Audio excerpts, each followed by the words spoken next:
Inside a building on the Thai-Cambodia border, we found rooms designed to resemble police stations from countries including Singapore, Brazil, and India. These weren't real. They were sets used to fleece people across the world out of their money. The sets led us to a gambling empire with deep political connections that was profiting from part of what Thai authorities say is one of Southeast Asia's largest scam and human trafficking operations. Here's how Reuters uncovered it. We've been investigating the fraud industry in Southeast Asia for several years. This is the multi-billion-dollar industry where gangsters operate scams, often from these enormous parks that exploit conflict in areas of poor governance. We've known for a while that Cambodia has been an epicenter of this industry, but we had an opportunity to see firsthand earlier this year after Thailand bombed and occupied a part of the Cambodia border and said that they had seized a large scam center. Thai troops said buildings in the area had been used for attacks during a border conflict, an assertion that Cambodia denies. The Thais were keen to invite the media to have a look, so we visited the site a couple of times, and we were able to see this enormous area used for scams. You could see soundproofed acoustic kind of booths that was designed for making fraudulent calls. We saw the diaries of scam logs.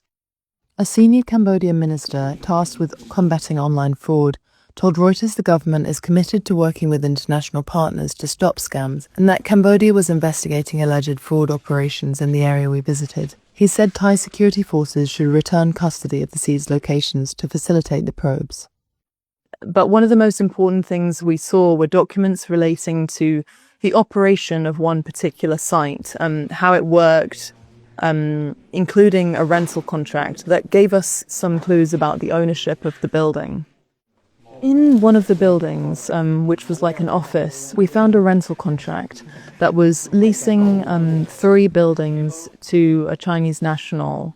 It was a casino leasing 3 buildings to a Chinese national for $200,000 a month.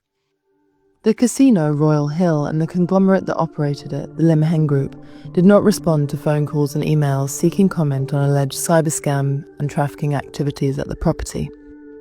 Reuters found no evidence that the Lim Heng Group was directly involved in the trafficking or fraud carried out at the casino.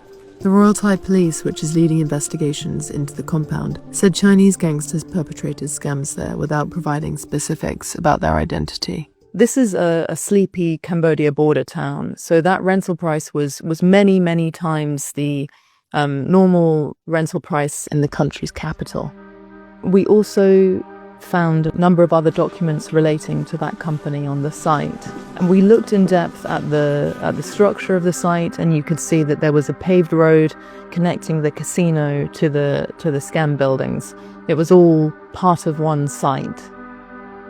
So as part of our reporting, we spoke to an architect, and fortunately he agreed to analyze the dimensions and satellite images of the buildings. This compound alone is staggering. Thai officials told us that it housed about 3,000 people and it was part of a bigger 200-acre scam park.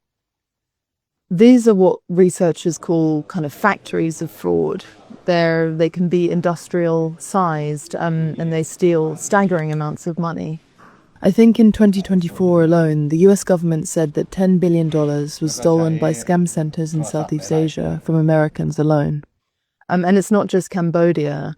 Other countries are also involved, and the scam centers are often tied to casinos, because that gives the operators a way of hiding their illicit profits, according to experts on transnational crime. This is a huge multi-billion-dollar industry, and they target countries across the world. It's proved a really difficult issue to eradicate. There are crackdowns going on in multiple places, but often scammers move from one country to another